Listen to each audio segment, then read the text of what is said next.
place untouched by time, where the echoes of the soul never fade, two names meet. One spoke of heaven, the other dreamed of a world without it. One preached the invisible kingdom, the other imagined visible peace. Today, Jesus Christ and John Lennon share the same silence and a shatter illusion together. Welcome to the dialogue between faith and utopia. Imagine there's no heaven. That's how you open the song, John. Tell me, what do you see when you remove heaven from the equation? For many, heaven is not just a place, it's hope, it's meaning. When heaven is erased, what remains of the human spirit? Well, you see, I wasn't trying to kill hope. It was more like trying to free people from fear of hell, fear of judgment. I thought, what if we stopped living for another world and started building a better one here? Heaven as an idea can imprison just as much as it can liberate, can't it? Hope in heaven is not escapism. It's a seed. It doesn't paralyze, it inspires. When I spoke of the kingdom of heaven, I didn't point upward, I pointed inward. The kingdom is within you, I said. It's not a beyond, it's a way of being in the now, through love and justice. But look, I grew up around churches that used heaven like a bargain chip. Be good, follow the rules, and maybe you'll get in. It was emotional blackmail dressed up as spirituality. My song was a question: what if we could love without needing the promise or the threat? You confronted man's religion, not the Spirit of God. True faith doesn't buy salvation. It transforms. It's not about earning a future heaven, but becoming heaven in living flesh. And sometimes, John, heaven isn't a destination to reach, but a presence to inhabit. Maybe that's what I was reaching for. A heaven made here, now, but without needing to name God, without defining what sacred means. Because I saw too many wars fought in God's name, you know? I preferred to sing about peace without labels. And singing for peace is noble. But there is a peace the world cannot give nor understand. It comes from a spirit reconciled with the unseen. Without that, peace becomes a tense silence, a pause between wars. Removing God may feel like freedom, but it can also be an amputation of mystery. It's funny though, when I wrote Imagine, I wanted it to be almost like a prayer without dogma, a melody that could touch both believers and skeptics. And ironically, many people hear it as a spiritual hymn, even without heaven. Because the Spirit moves wherever it wills, and even the most human of verses can become vessels of the divine. What matters is not the name you gave heaven, but whether your art elevated souls, healed wounds, sowed compassion. In that sense, John, you touched the sacred, even if you didn't call it that. You know, I've always felt God is bigger than the names we give him. Maybe after all, we're closer than it seems even when our words don't match. Imagine there's no countries. That line came to me like a whisper. I was thinking about all the borders that separate us, invisible lines that become real walls. I just wanted people to understand, we're all passengers on the same planet. Why keep building fences that feed fear? Man built borders with his hands, and then started guarding them with his heart. When I said, love your enemies, it was to break that logic. True love crosses over geographies, creeds, and cultures. But John, there's a difference between erasing identity and reconciling it. But what if those identities are exactly what keep us apart? Religion, flags, property. All of it seems to create a we that needs a they to survive. I wanted to imagine a world where we meant everyone, where no one was left out. Your vision is beautiful, but there's a risk. Love that doesn't see difference can become indifference. God doesn't erase diversity, He embraces it. In my journey I met Samaritans, Romans, sinners, fishermen, and in each I saw a unique spark. The path is inclusion, not dilution. I get that. But look, Jesus, I saw people kill each other over a line on a map. I saw families torn apart by ideology. I didn't want to erase culture. I wanted to erase the illusion that one culture is worth more than another. No possessions, remember? It was about letting go of what divides. And I say, blessed are the poor in spirit, for they know nothing truly belongs to them. Not land, not body, not time. Possession is illusion, yes, but care is real.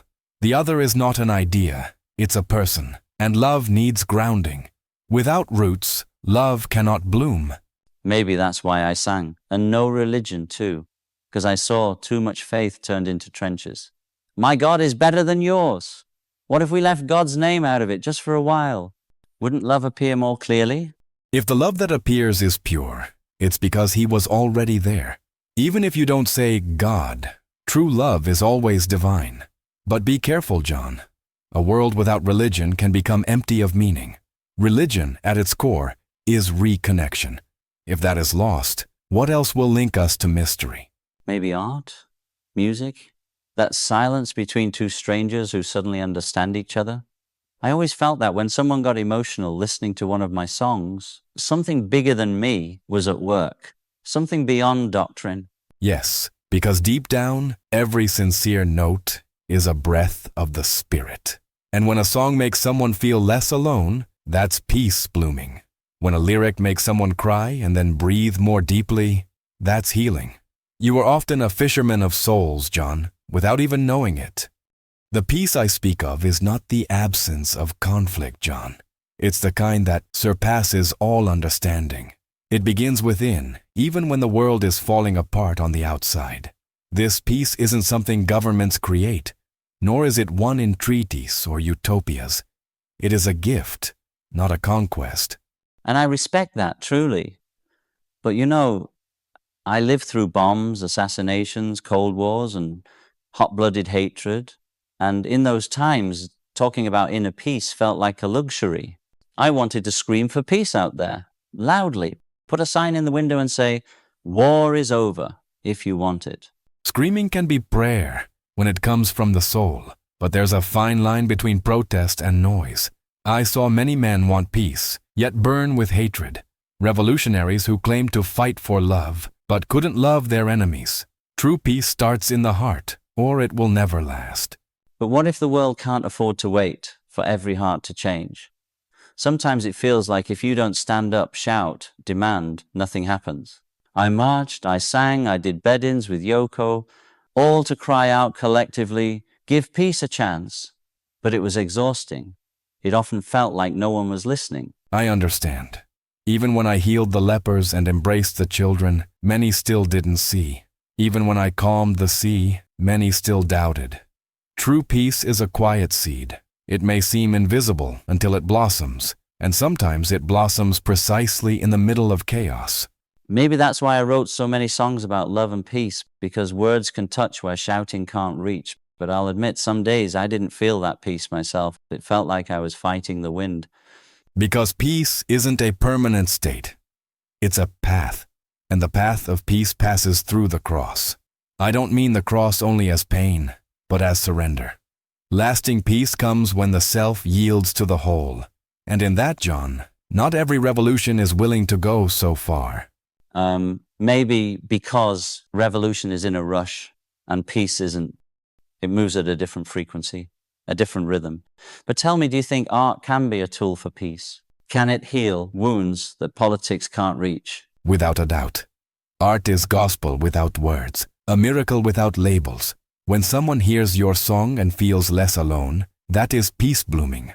When a lyric brings someone to tears and then helps them breathe deeper, that is healing. Many times, John, you were a healer through your melodies. I never thought of it that way. Maybe songs are like parables. Not everyone gets them right away, but the ones who need them feel them. And in the end, that's what really matters. You spoke of surrender of the cross, and that stirs something in me. Because to me, freedom was always the opposite of that. I always saw surrender as submission, as oppression. I fought so hard to be myself, to break free from blind rules, to not just be another cog in the system. To me, freedom meant smashing everything they told me I had to be. And yet, John, in rejecting the mold, you created a new one. A free self, still defined by contradictions, resistance, the need to be heard. That too is a prison. True freedom is not doing what you want. It's wanting what frees. And sometimes, what frees you is letting go of the self. But letting go of me?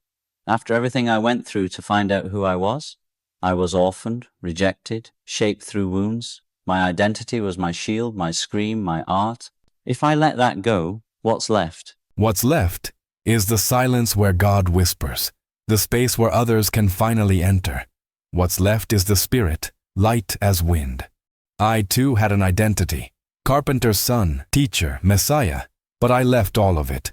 I washed the feet of my disciples, because what defined me was not the title but the love I embodied. You speak like someone who has no fear of disappearing. And maybe I always did. Beneath all my rebellion was a kid scared of not being seen. Maybe that's why I needed to sing so loud. Crying out for freedom was also crying out, see me, love me. And I tell you, you were always seen, even before you sang. The Father sees in secret. But true freedom, John, is loving even when no one claps, doing good without signing your name, becoming part of the whole, and paradoxically finding your wholeness. It's strange. I thought liberation was saying no to everything. But now it seems there's something deeper in saying yes to something greater than us. A yes without knowing where it will lead. That's kind of scary, you know? Faith has always been scary. It's not certainty, it's trust. Not a map, but a path. And freedom without faith becomes mere reaction. But faith frees you even from the need to control. Because where the ego wants to dominate, the spirit wants to surrender. You know, when I met Yoko, something shifted. For the first time, I wanted to be part of something, not the center. For the first time, the us felt stronger than the me. And that broke me and healed me too. Because to love is the greatest act of surrender and the greatest freedom. When you truly love, you let go. And it's in that losing that you find the divine. The self expands into the us, and the us, John, is God's secret name. You spoke of love as a secret name, and it got me thinking my whole life was built on words. Sung words, written words, words shouted in protest. But I often wondered, how much do they really change? Can a song heal the way you healed with a touch? A touch can heal the body. A word, the soul. I said, get up and walk, but I also said, go in peace. The transformation started within.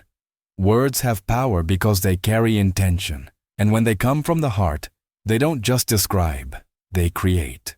They do create. I saw it in the eyes of people at concerts. Sometimes just one line, all you need is love, was enough to open something inside them. But still, I often felt powerless, like the words reached, touched, but didn't stay.